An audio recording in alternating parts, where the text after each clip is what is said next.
Chapter 10. The Map of the Great Essential Potential. Reborn beyond the thorns, a rose knows just how to grow. And one of the most important lessons the rose tunnel taught was that although each rose knows when it's time to bloom, so too a rose knows when to let go. Once the door closed, the eyes could not see Mother Rose, yet the mere memory of her teachings were transposed. As if her instructions sprouted fresh life, from darkness to light, the feeling of freedom came forth when I bowed to honor that old life that had died. Marsh reeds swayed while the wind whispered what Mother Rose had to say. She spoke in ways which only nature portrayed. Among the darkness, there were luminous stars high in the sky, and although the doorway to Mother Rose's kingdom was beneath this mucky marsh tide, it had already carried my body upward when my breath let out a sigh. Oh, a rose knows just how to let go, and I suppose part of me wanted to go back. Yet Mother Rose had led me forward and cut away all that was not needed, and here I was, reborn upon a fresh path. This tidal marsh held my body, while Mother Rose's invisible presence kept the mind clear of any fear. And although this marsh had covered me in muck, the reeds felt like my distant brothers and sisters, and somehow we were all connected back into Mother Rose's petals. Why, even the cattails were not unfamiliar. We had found ourselves rooted in the exact same spot. Then a bird opened its wings and flapped a few times, as if it too was connected as it flew off. Good evening, wise bird, until we meet again. There it carried the starlight from above to make a grand loop before it descended. It came so near, all without fear, to rest upon a perch right beside the reeds and I. The cattails mirrored my body as we observed with keen eyes, and to our surprise, the moonlight illuminated the bird, which had a large scar down its left side. What happened? I asked the bird. This is a magical marsh of rebirth. We have been given fresh life.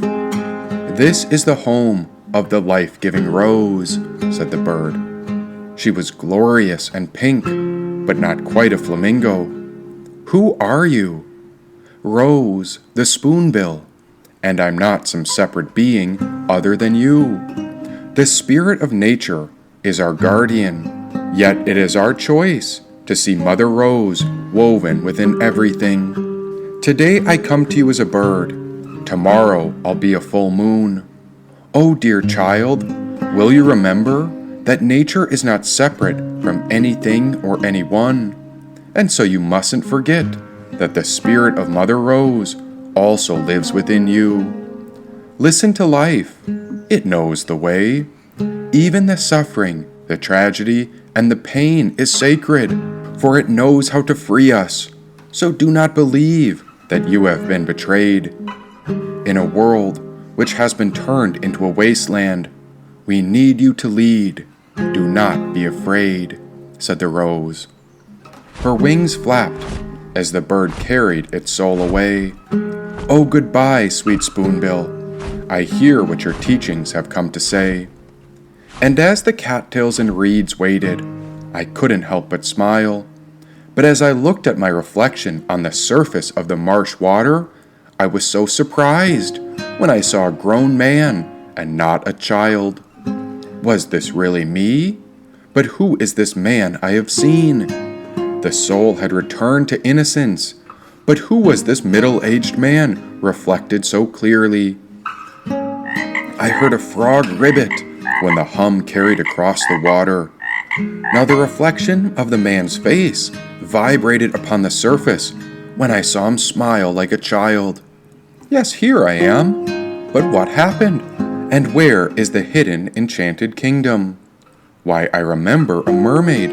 that divine seamstress who opened the door under the sea and granted me entry. Now where are the soulful creatures, and why do I feel buried? My feet were deep in the muck and the water up to my waist. Oh, what happened here? And why couldn't I remember how I'd gotten into this marsh in the first place? A certain sadness crept near as the night was still dark while the reeds swayed. And why was I afraid? Why was I sad? Near by my toes I felt snails, slugs, oysters, and crabs. But I couldn't make sense of my inner grief. Oh, I can't take this torture anymore. But there was no escape, and my feet were stuck deep in this marsh's muck.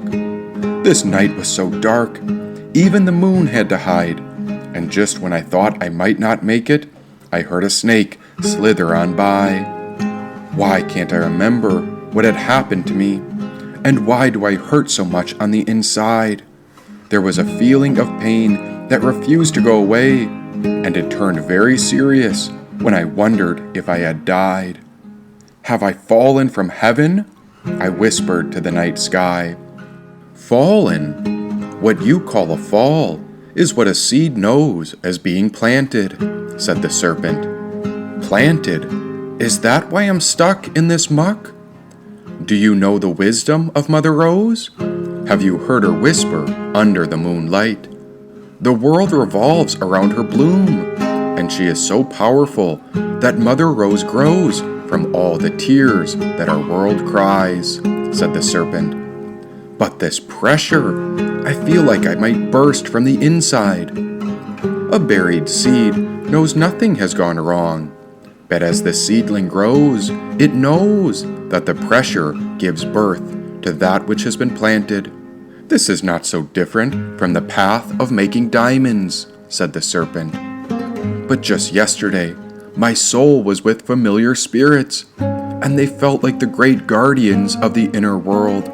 I even met a mermaid, and I felt at peace because I know she is my lover.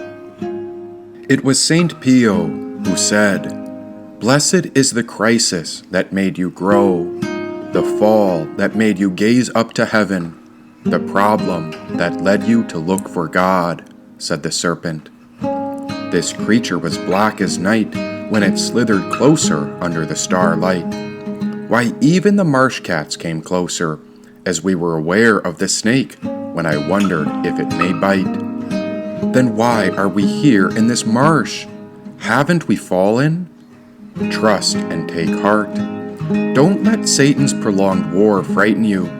Don't lose heart at the weakness you may feel, because the soul that fears does not trust itself, but stay awake as prayers guide you beyond into fearlessness, and thus you become strong. Do not fear, but rather have confidence in divine mercy. Humble yourself before our merciful God, and thank God for all the favors God wishes to grant us, and for all those favors God has granted us up to now. Now, if you call this a fall, then with a fall like that, even a spiritual soul will feel something break. And so let the shell of the seed open, because the deepest root of life reaches for a chance to experience divine fate, said the snake. What did you say about Satan's war? Oh yes, the battle of life has gone on for thousands of years, and together we can pull it off, and when we do, we will seize the Holy Grail, said the marsh cat nearby. Now the marsh cat crept close when the pink spoonbill came back. At once the marsh was filled with lizards, beavers, opossums, and even little rats. Why, everyone had heard the serpent's wisdom, and so I tried to pull my legs out from the marsh's muck, but the water wiggled around my waist as I was stuck and couldn't move from this mucky place. Oysters and snails were on the shore when we were all so curious about the legend of the Holy Grail. The rose knows that all of us had to be planted in order to answer our highest call. But even the immortal vessel must reckon with the weight of a sharp break, or as you say, such a brutal fall. Why, I remember you, and I think it's time you remember your highest self, said the serpent. The snake's voice spoke to all. It was calm, sad, and ancient. How do we find the Holy Grail? Your past lives burn through you like incense. Now it is time you choose who you want to be. The way to find the Holy Grail is the same calling as every seed. It is time for us to break free, said the serpent. Just then, the first ray of the morning light came over the horizon when the sky turned a reddish orange. A moment later, I swear I saw the tail of a mermaid swimming. The tide began to turn, and the grief was swept away. A sense of harmony had grown between the marsh animals, and by some miracle, this marsh had become a sacred place. The snake came closer, and I had not ever been this near to one before. If I wanted, I could touch its tail. Among the few, it is rare to be chosen, and before a rose blooms, it must be planted. So there is no mistake. Being planted can teach us why each soul is embodied, and so it is time to open. We are brave enough to risk our lives for the benefit of all creatures and humanity. And because we were planted upon the earth together, then it is up to us to lead the world back into unity, said the snake. Oh, there was a feeling of joy with the morning light, and it felt like we were on the cusp of making a great memory. But that light was only a faint recollection, and I couldn't remember what had all happened. Why, just last night felt like a great dream, and I'd awoken in a marsh, ready for the dawn of a new day. What would this new life bring forth? And before anything came to mind, I swear I saw a splash when I wondered about the tail of a mermaid. Oh, if the mermaid was out there, then I'd do anything to see our love as a real possibility. Suddenly, something broke open when my legs were released. I guess it takes the right motivation to get unstuck so that our true potential is unleashed. I tried to swim after the mermaid, but I was covered in so much muck. After about 2 or 3 strokes, the mermaid was off and away, probably out to the deep sea. But me, I was set free in the cattails when I climbed out of the shallows and crawled up beside the reeds. And why, look at this. This marsh holds the perfect combination of stuff. It did feel nice not to be stuck, and maybe this was all our luck. Here live the wild ones, the beautiful birds, and all sorts of bugs. And no one would believe me if I told them about Great Mother Rose and her secret kingdom underneath this dirty muck. Plus, I had to believe that the mermaid was out there. My heart knew she was real, and so the only way I'd ever find her is if I got my act together. Then maybe we'd meet in person, but I'd have to be a strong man. Well, I couldn't be sure if mermaids like marsh boys, but it was worth a try. You may as well shoot for the moon and land among the stars if God gives you a brand new life. And so what will you do with this marvelous life? Said the serpent. Oh, I already had so many ideas when my fingers scribbled them all over the shoreline as I used a reed as my pencil. With inspiration in hand, I drew my plan, and I called it the map of the great essential human potential. First, since I know there is a secret mermaid out there, I forbid my own mind to think of any other girls. Of course, there are many beautiful people all over the world, but I already know there's just one for me. Because if I am to appeal to such a precious mermaid, I can't just hope she likes me, but I've got to prove myself. Yes, I've got to take action, so I must think and behave properly. Why, I've got to be the very best version of me. Now what's number 2? How about you take good care of your human form? We've been waiting for help from your kind, so don't let that body get too worn, said a bird that descended from the morning sky nearby. Okay, I'll be sure to take care of this precious human body, which means I've got to think about what I eat and what I allow into my mind and tummy. So let's eat well and think well. Easy enough. And although I'm just a little kid inside, I've got to learn how to be strong. But how do I do that? Just then, a turtle swam over and said, Nature knows that if we are to get through all the seasons, we've got to push ourselves to be emotionally strong. Don't be afraid to face what is uncomfortable. That means we've got to make the most of our sufferings. If something feels heavy, then learn to rise it up, because the more you face it, the stronger you'll get. Okay, so don't be afraid of the sufferings, and learn to lift heavy things. I reviewed the list. I suppose I was off to a great start, but what else? Well, not much from what I could see. Just then, a fantastic realization dawned when it became so clear, as I saw all these creatures breathing. Number 4, breathe. Come back to the breath. Just then, a couple of marsh cats came near, and so they began to lick themselves. They seemed to speak without words, and they were aware that I was here among their marsh.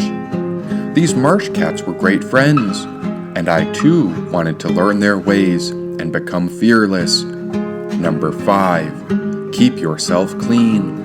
I paused and looked around nature.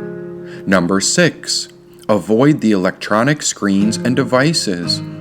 Why, out in nature, there were no screens, movies, or distractions, but rather everything in the Pure Lands were present in this exact moment. Number 7, be present. Now the list went on, and so the next rule was a bit unusual, that never really gets mentioned. And after a while, I noticed how nature isn't engaged in the act of individual masturbation. And so the next rule, believe it or not, stated semen retention. After that, there was one about sunshine, and it mentioned that the light comes from within. I wanted to always remember the light and how it rises even after the dark days. Next came number 9 before 10, and these went deeper about making the body strong. When I wondered about the mind, yes, what happens on the inside? Why, this map of the great essential human potential created a set of rules for the physical, emotional, mental, and spiritual realm by which my soul would abide by. O Lord, and what is within the emotional sphere? Do they call that the astral? Why, I'll even have to take care and watch how my spiritual body travels. And so the list went all the way to 101. And once I was done, I recognized that our reality is based upon our invisible layers, and so we ought to be careful what we pull in. With a starting point to my very own map of essential human potential, I found the starting place by which I would reach the highest level. Because if there was a real mermaid out there, the only way I'd ever find her is if I access 100% of my potential. Why, yes, whispered a crane. Under the surface of the present exists a sea of possibility. To reach it, a being must walk in the muddy rivers of change and traverse the uncertain without sinking, it said.